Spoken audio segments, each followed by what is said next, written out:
Let me preface this real quick by saying I have not seen this movie yet.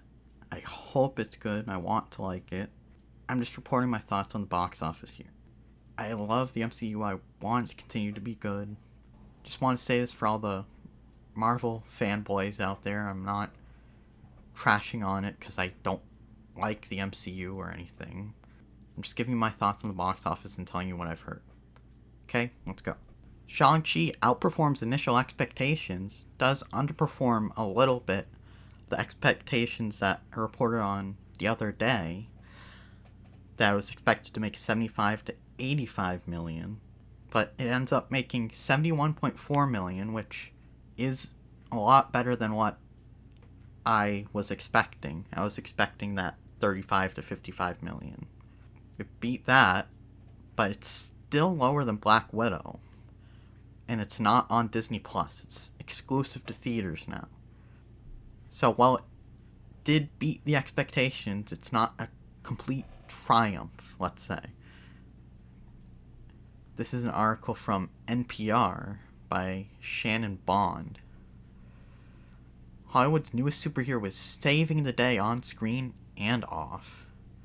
The Marvel epic Shang-Chi and the Legend of the Ten Rings rang up an estimated 71.4 million at US theaters between Friday and Sunday, according to tracking website Box Office Mojo. Disney, the film's distributor, expects Shang-Chi to sell another 12.1 million in tickets on Monday, but the film has already more than doubled the previous 30.6 million record for the full Labor Day weekend, including Monday, set by horror flick Halloween 2007. Now that 30.6 million turns into about 40.3 million with inflation. So it's a little less of a gap, but still a good gap. It says Labor Day weekend is usually slow for movie theaters, and sorry if you can hear lawnmower outside. Nothing I can do about that.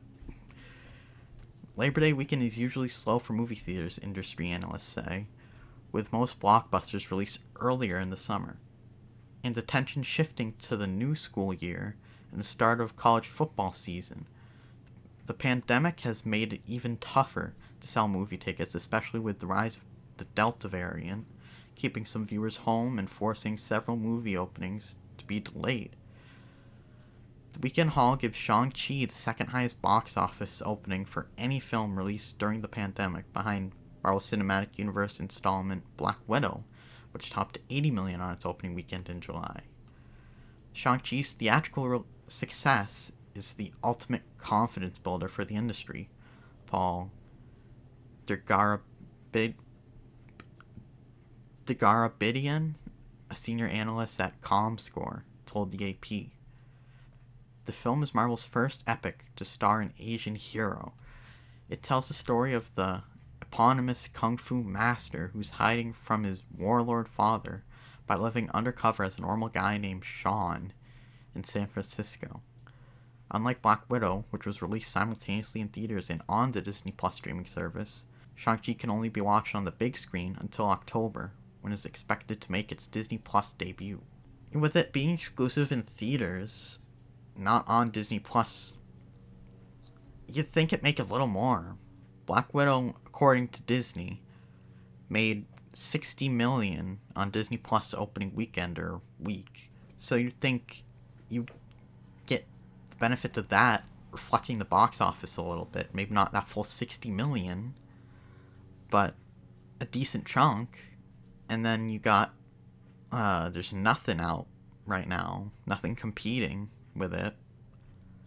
Stuff that is out there have been out there for at least a couple weeks, a week.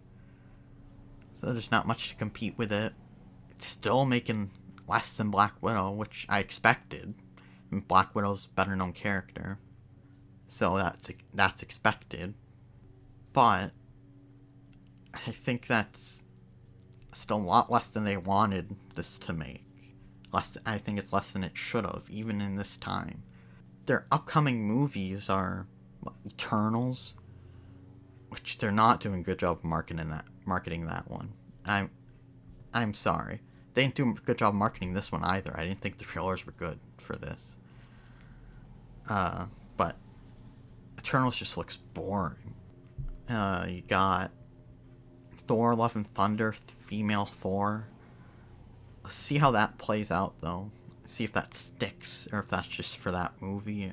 But still, I don't think anybody really wants to see that. See female Thor. If this was just surrounding regular Thor, then fine. Got Spider-Man, which is gonna do really well. But that has, assuming, that has Tobey Maguire, Andrew Garfield, it has Doc Ock from the old Spider-Man movie, Spider-Man 2. Gonna have Green Goblin, I assume, from Spider-Man 1. And it's rumored to have Electro. That's gonna have all that stuff in it. See, that's gonna do well regardless. Doctor Strange Multiverse of Madness. Okay, might do decent, but that did around this. It did a little better than this opening weekend. It was in 70s or 80s. And then you got stuff like Black Panther without Chadwick Boseman. That's not anything to do with them. But, I mean, there's a lot of stuff, not to mention the TV series. TV series are going to take people out of it. All those TV series, most of them anyway, are characters that nobody cares about. Nobody wants to see. Nobody wants to see Ironheart. Nobody wants to see Miss Marvel. She-Hulk is the only new character in those TV series that some people might be interested in. But if it's modern She-Hulk, nobody's going to care about that. If the box offices keep trending like this for their movies, minus Spider-Man and maybe Doctor Strange, then they're going to have problems. I'm not saying this is going to cause them to fail and shut down the MCU. I'm saying they might have to change course a bit. Might have to stop bringing characters in that nobody cares about. Might stop gender swapping and race swapping all the time. They're going to have to change how things work. I'm interested to see second week drop. See if it's a big drop like Black Widow, or if it's gonna have decent legs, because it's been getting positive feedback for the most part online. I've heard from people that have similar tastes to me that they didn't like it, but that's just people have similar tastes to me. That's not the general public, or at least online, perception of it. So this might have legs. We'll see. This has to make double the money that they spent making this to break even because of the marketing and the delays and stuff.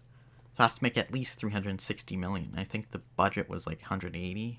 So this has to make at least $360 million. I don't know if it can do that. Black Widow made $372 as of now.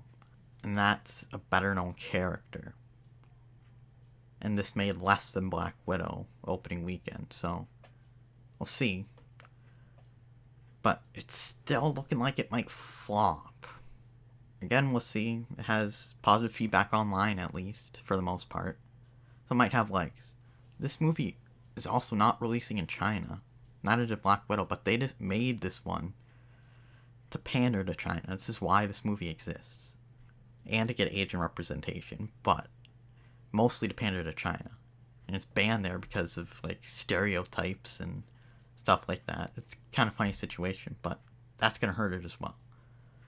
But what do you think about the situation? Do you think it'll make money? Do you think it'll surpass the $360 million mark?